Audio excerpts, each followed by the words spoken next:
Audace e Primiero. Perdono la vita i biancoazzurri fermati sul pareggio. Parte bene la compagine ospite alzando subito la pressione e al terzo l'Audace commette l'errore sul retropassaggio. Brandstetter conquista il pallone, salta al portiere e trafigge Gozer. Dopo un'altra occasione di Ursolin, l'Audace alza il baricentro. Al 18esimo una serie di rimpalli si conclude con la zampata del bomber Battisti.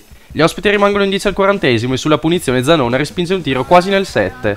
Nella ripresa l'Audace alza la pressione ma il Primiero è ordinato e non sbaglia nulla.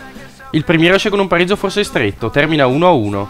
Oltre Fersina Cauriol, rimangono 8 i punti che separano i locali dalla terza in classifica. Il match è all'insegna dell'equilibrio con gli ospiti che spingono per il vantaggio inizialmente, ma poi rallentano i ritmi. Al 38esimo il match svolta. I locali godono di un rigore piuttosto generoso trasformato da Giovannini.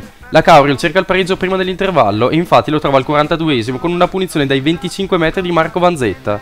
Nella ripresa il match non registra nessuna occasione interessante, con le due squadre che si accontentano del pareggio, utile per continuare a sperare nei playoff.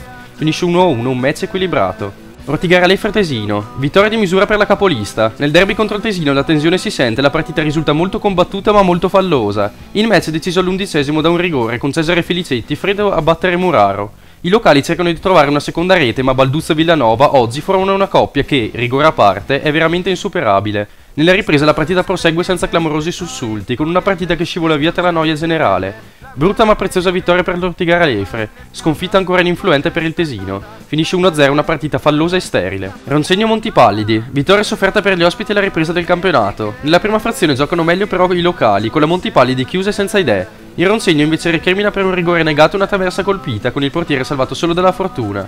Nella ripresa il copione cambia, con gli ospiti che trovano il gol del vantaggio alla prima occasione al 50esimo con Ganz. Ma i locali giocano meglio e trovano il gol del pari con Giovannini al 73esimo. Non passa molto tempo, al secondo tiro gli ospiti segnano con una punizione perfetta di Vadagnini.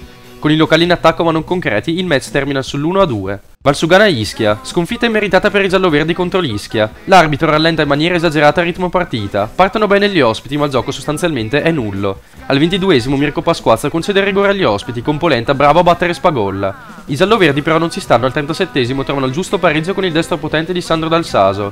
Nella ripresa l'Ischia rimane in 10 e la partita si innervosisce e fioccano i gialli. Con la partita destinata al pareggio, Cocai in ripartenza trova il gol del vantaggio. Nel finale Davor e Sandro Dal Saso sono sfortunati a non trovare il gol. Termina 1-2.